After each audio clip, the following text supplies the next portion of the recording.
Hello everyone, कैसे हैं आप सब लोग। बहुत सारे स्टूडेंट्स में से पूछ रहे थे how to prepare TOC from your playlist efficiently. अच्छे से एफिशिएंसी के साथ हम कैसे सब्जेक्ट को कवर अप कर सकते हैं, इसके बारे में बहुत सारे स्टूडेंट्स पूछ रहे थे। तो आज हम लोग इसी के बारे में बात करेंगे। सबसे पहली बात और सबसे बेसिक बात आपको जो ध्यान रखनी है वो है कि आपको डरना नहीं है। ठीक है, डरना इन द सेंस, अगर आप प्लेलिस्ट देखेंगे तो उसमें अराउंड 150 के अराउंड वीडियोस आपको मिलेंगे और लगभग सारे वीडियोस एक एक घंटे के हैं। तो आपको लगेगा कि सर ये तो बहुत मुश्किल है ना, हम लोग को एक महीना लगा देंगे इसको कंप्लीट करने में। नो डाउट लगाओ। टीओसी ऐसा सब्जेक्ट है जिसपे कम से कम एक महीना आपको चाहिए।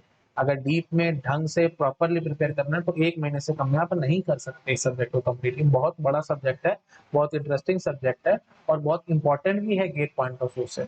ऑन एन एवरेज 8 से 10 नंबर का पेपर गेट में टीओसी से आता है। 10% हो गया ना, 100 नंबर का पेपर है, 8 से 10 नंबर अगर टीओसी से आ रहे हैं तो 10% नंबर इसके हैं भाई।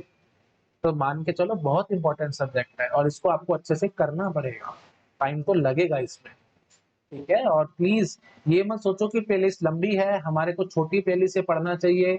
जो 5-5 10-10 मिनट के वीडियोस हैं हम उनको कंप्लीट करेंगे, है ना। शायद 70-80 वीडियो आपको मिलेंगे, बहुत सारे यूट्यूबर्स बनाते हैं तो वो बहुत अच्छे हैं, है ना। उनसे हम बहुत जल्दी काम को कर लेंगे। बट एक सच्ची बात मैं आपको बताता हूँ, उनका फोकस गेट पे नहीं है। बेशक से वो चैनल में गेट गेट गेट बोलते रहे, उनका फोकस गेट पे नहीं है। उनका फोकस सिर्फ और सिर्फ आपका ये सेमेस्टर एग्जाम्स का है ना। जो बच्चे यूनिवर्सिटी एग्जाम पास करना चाह रहे हैं उन्हीं पे ही उनका फोकस है। गेट पे फोकस नहीं। आप खुद समझदार हो भाई, 5-5 मिनट के वीडियोस देख करके 70-80 वीडियो के लगभग कितना टाइम बन जाएगा, 20 से 25 घंटे, ज्यादा से ज्यादा 20 से 25 घंटे में टीओसी कंप्लीट होगा क्या। अगर आपको थोड़ा बहुत एक्सपीरियंस है, अगर आप गेट के बारे में थोड़ा बहुत जानते हैं तो आपको खुद से हंसी आनी शुरू हो जाएगी। ठीक है, नहीं हो सकता भाई। मैं 12 साल से पढ़ा रहा हूँ तो मेरे को तो थोड़ा बहुत पता होगा, एटलीस्ट आप मेरे पे तो विश्वास कर सकते हैं। नहीं हो सकता, चाहे कैसा भी टीचर हो, चाहे कितना मर्जी एफिशिएंट टीचर हो, नहीं हो सकता भाई। 20 से 25 घंटे क्या, 30 घंटे क्या, 40 में भी नहीं हो सकता। ठीक है, इट्स ऑलमोस्ट इम्पॉसिबल। ऑलमोस्ट क्या है ही नहीं पॉसिबल भाई, सिलेबस बहुत ज्यादा है गेट एग्जाम का और चीजों की डीप में घुस घुस के करना पड़ता है चीजों को। बार बार मैं समझा रहा हूँ, it's just a trade off. या तो आप प्लेलिस्ट को बहुत जल्दी कंप्लीट करो, है ना, जल्दी से जल्दी अपना टीओसी सब्जेक्ट कंप्लीट करो, कहीं से भी पढ़ो, मुझे कोई दिक्कत नहीं है। लेकिन जब आप गेट एग्जाम के क्वेश्चन करोगे वो आपसे सॉल्व नहीं होंगे। मैं आपको लिख के दे सकता हूँ, मेरे से जहां पे साइन करवाने मैं आपको साइन करके दे देता हूँ, नहीं होंगे। रिजल्ट ये निकलता है कि बच्चा छोटी छोटी प्लेलिस्ट देख लेता है और देखने के बाद जब गेट एग्जाम के क्वेश्चन करता है तो वो उससे सॉल्व नहीं होते और स्टूडेंट डिप्रेशन में जाता है, उसको परेशानी महसूस होती है। गेट एग्जाम तो बहुत टफ एग्जाम है, ये तो हमारे बस की नहीं है। जब इतने अच्छे टीचर ने इतने अच्छे से पढ़ाया है और मैंने इतने अच्छे से पढ़ा है, उसके बावजूद भी क्वेश्चन सॉल्व नहीं हो रहे तो उनको गिल्ट महसूस होती है स्टूडेंट्स को। और लगता है कि शायद कमी मेरे अंदर है जिससे मेरे से क्वेश्चन सॉल्व नहीं हो रहे हैं, और वो नेगेटिव फीलिंग्स आती हैं और बच्चा डिप्रेस होता है। तो प्लीज इस बात को समझने की कोशिश करो, आपको डिप्रेस होने की जरूरत नहीं है। आपने जहां से पढ़ा है that source was not reliable.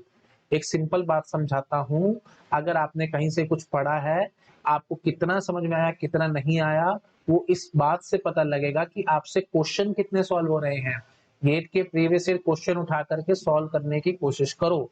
अगर आपसे सॉल्व हो रहे हैं तो मतलब आपको, आपने जहां से भी पढ़ा है वो रिलायबल सोर्स था, अच्छा सोर्स था और आपको समझ में भी आ गया है। लेकिन अगर सॉल्व नहीं हो रहे हैं तो सिंपल बात है भाई, that source was not reliable, या आपने ढंग से काम नहीं किया है। ठीक है, बट इतनी बात मैं गारंटी देता हूँ, 5-5 10-10 मिनट के वीडियो देख करके गेट में कुछ नहीं होगा, कुछ भी नहीं होगा। ठीक है, इस बात की तो मैं आपको गारंटी देता हूँ। कमी आप में नहीं है भाई, आपने चीजों को ढंग से पढ़ा भी है लेकिन आपसे सॉल्व भी नहीं होंगे क्वेश्चन, क्योंकि उसने बेसिक बेसिक टच किया है भाई, वो डीप में गया ही नहीं है आपको पढ़ाने के लिए। ठीक है, आप जब मेरी प्लेलिस्ट देखेंगे, आप जब मेरे से पढ़ेंगे तो आपको अपने आप से पता लगेगा टीओसी एग्जैक्टली क्या है, क्या उसके रंग है, सब्जेक्ट के रंग आपको नजर आएंगे जब आप मेरी प्लेलिस्ट उठा के पढ़ोगे। तो एक एक वीडियो में एक एक बात को मैंने प्रूव किया, बिना प्रूफ के कहीं कुछ नहीं बोला। मैं बहुत सारे वीडियोस में बताता हूँ, अपने माथे पे क्वेश्चन मार्क लगा के रखो। ओके, कि वाई ऐसा क्यों हो रहा है, हर एक बात का रीजन आपको पता होना चाहिए। जब आप आईआईटीज का इंटरव्यू दे रहे होंगे तो वहां पे भी प्रोफेसर्स ने आपने आपसे हर एक बात का प्रूफ पूछना है भाई। हवा में वो किसी भी चीज को नहीं मानेंगे। ओके, तो आपको प्रूफ आने चाहिए हर एक बात के। और मैं बहुत बार पहले भी समझा चुका हूँ, अगर आपको लगता है कि आप एक फॉर्मूला पढ़ेंगे और उस पे 10-12 तरीके के अलग-अलग टाइप के क्वेश्चन कर लेंगे और आपको लगता है कि आपके कांसेप्ट क्लियर हो गए, नहीं हुए भई, ये मन का वहम है। जब भी 13th टाइप का क्वेश्चन आएगा, 12 तरीके के क्वेश्चन आपने किए, जब भी 13th टाइप का क्वेश्चन आएगा वो आपसे सॉल्व नहीं होगा।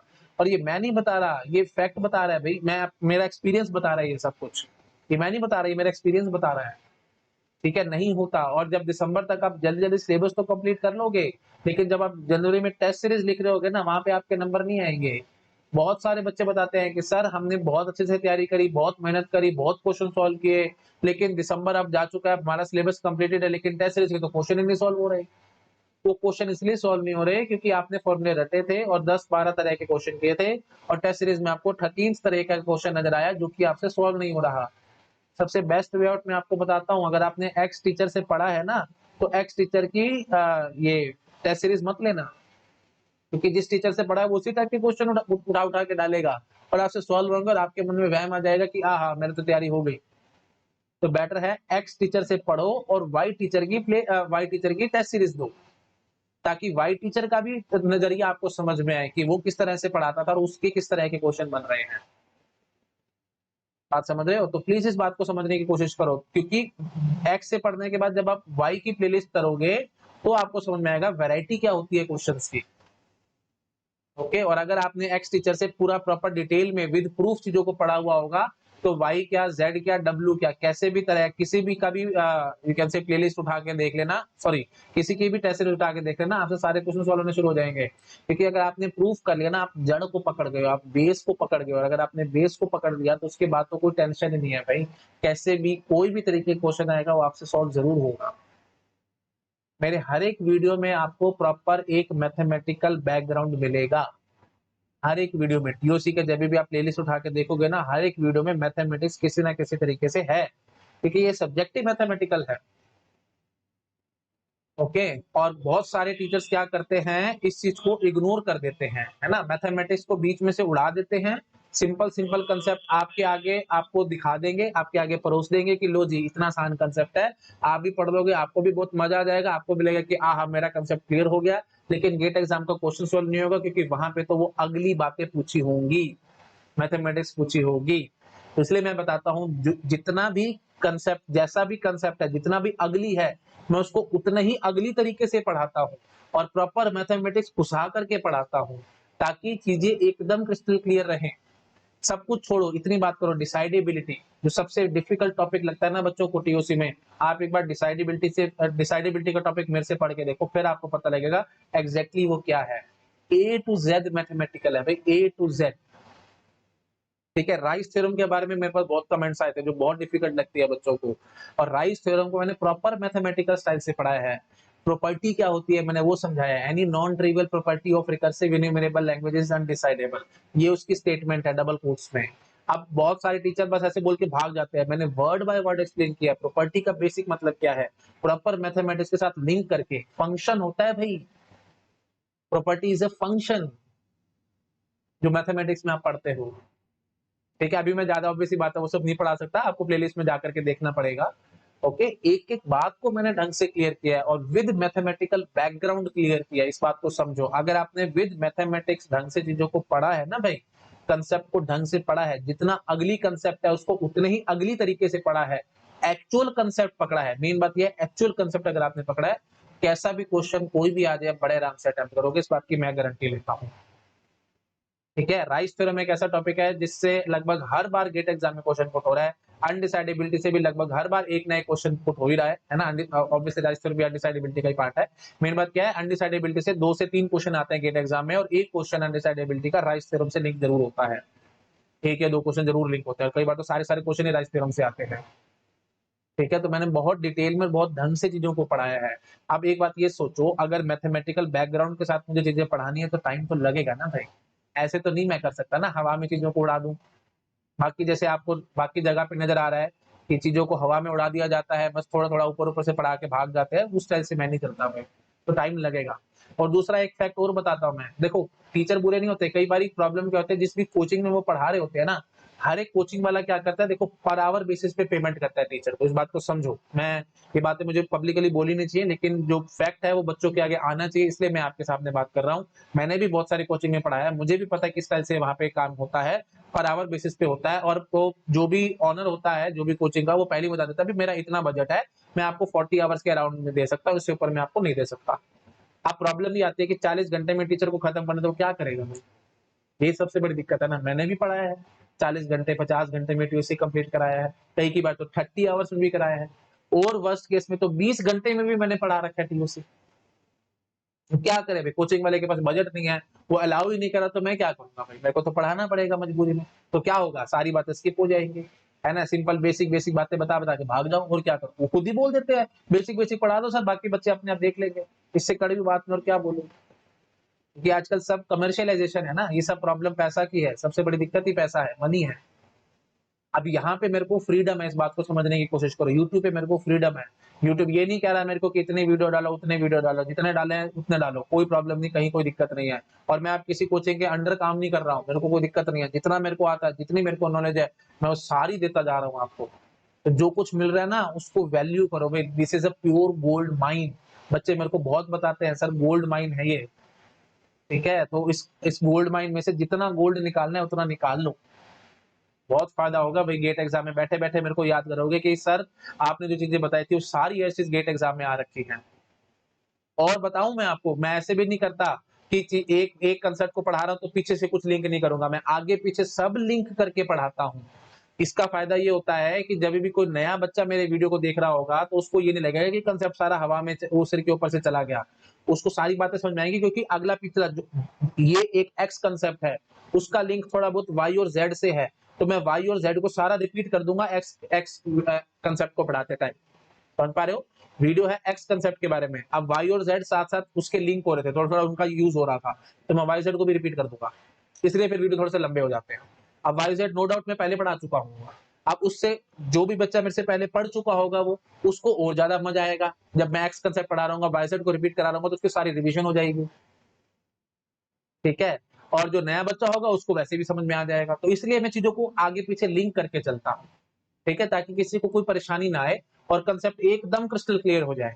और एक बात बताता हूँ मैं आप लोगों को, मैं क्या करता हूँ, एक बारी मैंने कोई एक्स कंसेप्ट पढ़ाया है किसी तरीके से, फिर सेम कंसेप्ट को जब मैं रिपीट कर रहा हूँ दूसरे वीडियो में, मैं किसी और तरीके से बोलूंगा, सपोज कर लो वाई तरीके से बोलूंगा। फिर अगली बारी जब मैं उस कंसेप्ट को दोबारा किसी वीडियो में रिपीट करूंगा, तो मैं जेड तरीके से बोलूंगा। अब जिस बच्चे ने मेरे को शुरू से फॉलो किया होगा, वो समझ जाएगा कि एक्स वाई और जेड ये तीनों के तीनों वेज एकदम सेम है, कोई परेशानी वाली बात नहीं है, मेरे को सारा कुछ समझ में आ गया है। लेकिन जो ढंग से फॉलो नहीं कर रहा होगा, उसको लगेगा कि एक्स वाई और जेड तीनों अलग अलग कंसेप्ट हैं, और लगेगा कि नहीं नहीं, तो अलग अलग तरीके हैं, मेरे को याद करना पड़ेगा एंड सॉन, वो फिर दिक्कत हो जाएगी। इसलिए मैं समझाता हूँ एफिशिएंसी के साथ, अगर आपको मेरी प्लेलिस्ट खत्म करनी है टीओसी की, तो शुरू शुरू वाले वीडियोस को बहुत ज्यादा टाइम देना पड़ेगा। मैं बार बार समझाता हूँ, आसान काम, देखो जो चीजें आसान है ना भाई, उस पे बहुत ज्यादा टाइम लगाया करो। उल्टा चलता हूं मैं लोगों से, लोग क्या कहते हैं, आसान कामों को फटाफट करो, डिफिकल्ट चीजों पे टाइम लगाओ। लेकिन नहीं, मैं कहता हूँ आसान वाले जो आसान काम है उस पे बहुत ज्यादा टाइम लगाओ, ताकि आपको एक्चुअली में वो चीजें समझ में आ जाए। ये मन में वहम होता है कि आ गया आ गया आ गया, लेकिन आया नहीं होता। तो आसान चीजों पे अगर आप टाइम लगाओगे, तो फिर डिफिकल्ट चीज डिफिकल्ट नहीं रहेगी, तो बिल्कुल आसान हो जाएगी। क्योंकि डिफिकल्ट चीज आपको क्यों डिफिकल्ट लग रही है, क्योंकि वो आसान बातों पे बेस्ड थी, ठीक है। ये जो वाई कंसेप्ट है ये एक्स पे बेस्ड है, एक्स बहुत इजी था बट वाई बहुत डिफिकल्ट लग रहा है, क्यों? क्योंकि आपको एक्स ही नहीं आता, आप सीधा वाई कर रहे हो, कैसे कर पाओगे भाई? पहली सीढ़ी के बाद पांचवी सीढ़ी पे कदम थोड़ी रखा जाता है, पहली के बाद दूसरी तीसरी चौथी फिर पांचवी पे आया जाता है ना भाई। तो बिल्कुल वही चीज है। तो अगर पहली से पांचवी पे जंप करोगे, तो ऑब्वियस सी बात है आपको परेशानी आएगी और आप परेशान होगे और आपको चीजें मुश्किल लगेंगी।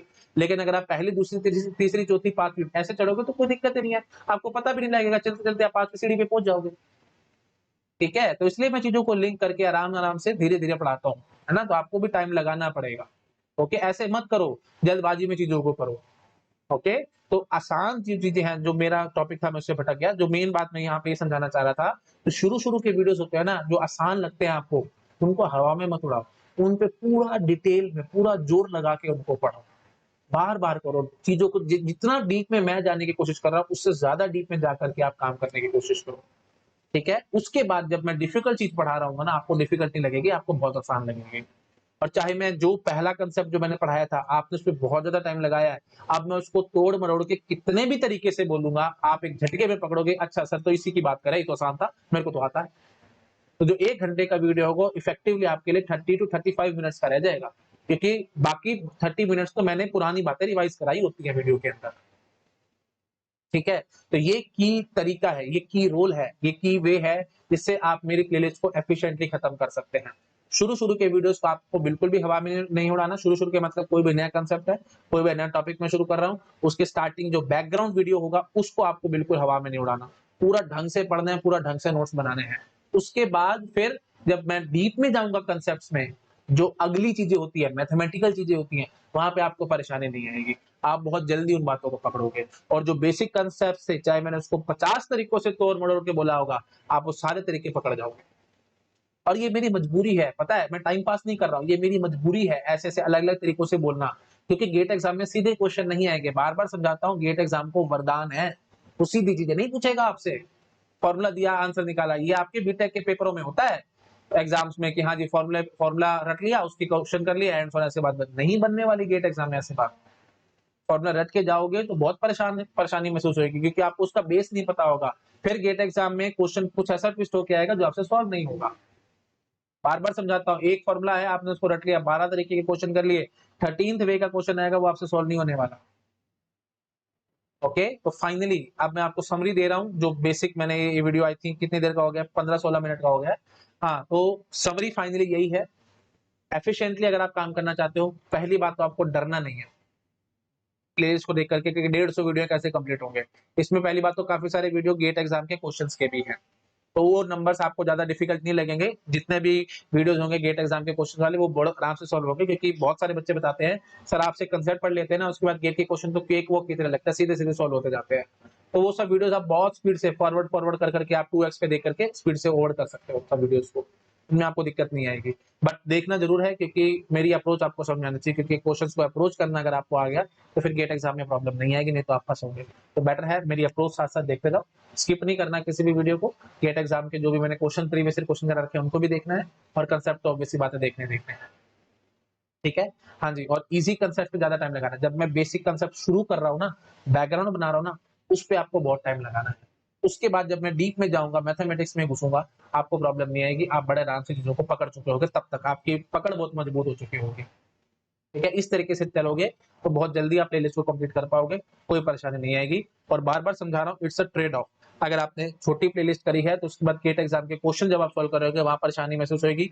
टाइम तो भाई डायरेक्टली उतना ही लगना है, क्योंकि फिर आपको बार-बार उल्टा उसमें ज़्यादा टाइम लगेगा। छोटी प्लेलिस्ट को आप नो डाउट जल्दी खत्म कर लोगे, लेकिन क्वेश्चन सॉल्व नहीं होंगे। सॉल्व करने के चक्कर में आप अलग-अलग जगह से पढ़ोगे, किताबें पढ़ोगे, अलग-अलग वीडियोज़ देखोगे, अलग-अलग गूगल पे रिसोर्सेज़ को फॉलो करोगे, उसके बाद जाकर के आपसे क्वेश्चन सॉल्व होंगे। लेवल तो बढ़ाना पड़ेगा, लेकिन वो धीरे-धीरे बढ़ेगा और उसमें बहुत ज़्यादा टाइम खर्च होएगा आपका। तो बेटर है कि पहले ढंग से मेरे से पढ़ लो ना, उसके बाद क्या होगा, गेट के क्वेश्चन सारे केक वॉक हैं। फिर कोई टेंशन ही नहीं है, कहीं से कुछ पढ़ने की ज़रूरत ही नहीं पड़ेगी। तो ये वर्ड स्किप मेरी डिक्शनरी में नहीं है। मैं कोई भी कांसेप्ट को, कोई भी टॉपिक को स्किप नहीं कर रखा। एक-एक बात, एक-एक चीज़ मैंने डिटेल में बता रखी है। तो क्वेश्चन बड़े आराम से सॉल्व होंगे, कोई टेंशन वाली बात नहीं है। तो प्लेलिस्ट को करने में टाइम लगाओ, उसके बाद क्वेश्चन्स करने में आपको टाइम नहीं लगेगा। 1 या 2 दिन के अंदर सारे गेट एग्ज़ाम के क्वेश्चन आप फ्री में कर जाओगे। बहुत आराम से, बहुत ईज़िली कर जाओगे। ठीक है जी? चलो ठीक है जी, इसको फ़ॉलो करो प्लेलिस्ट को। और मैं कभी भी, जभी भी सब्जेक्ट की वीडियोज़ बना रहा होता हूँ, वहाँ पे मैं कभी नहीं बोलता आपको कि वीडियो को लाइक करो, शेयर करो, कमेंट करो, ऐसा ये सब बातें मैं कभी नहीं बोलता हूँ, क्योंकि मेरे को लगता है कि इस सब से कोई फ़ायदा नहीं है। अगर मेरे दिमाग में व्यूज़ चलेंगे, सब्सक्राइबर के नंबर चलेंगे, तो मैं आपको अच्छी प्रॉपर नॉलेज नहीं दे सकता। मैं एक स्पिरिचुअल आदमी हूँ, और मेरे को एनर्जीज़ में बहुत बिलीव रहता है। तो मेरी एनर्जी सारी की सारी कहाँ लग रही होगी? सब्सक्राइबर पे, व्यूज़ पे, एड्स ऑन। तो मैं अच्छे से कंसेप्ट आपको डिलीवर नहीं कर सकता। इसलिए ना तो कभी सब्जेक्ट की वीडियो में शुरू में, ना ही कभी आखिरी में। अब चेक करना, कभी भी मैं नहीं, ना कभी बोलता था और ना कभी बोलूँगा कि सब्सक्राइब करो, लाइक करो एंड सो ऑन। बट इस टाइम पे बोल रहा हूँ, क्योंकि एक जनरल वीडियो है, और मैं चाहता हूँ कि मेरी रीच बढ़ सके। जो भी बच्चे पुअर हैं, जो कोचिंग अफोर्ड नहीं कर सकते, उन सब तक मेरा चैनल पहुँचे और उनका फ़ायदा हो सके। बस मेरा यही एम है, और मेरे को कुछ नहीं चाहिए आप लोगों से।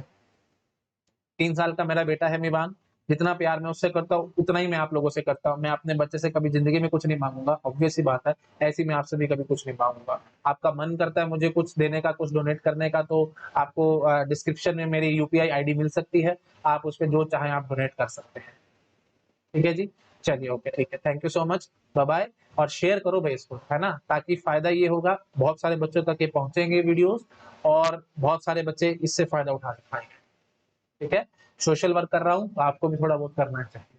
ठीक है, चलिए okay, thank you so much, bye.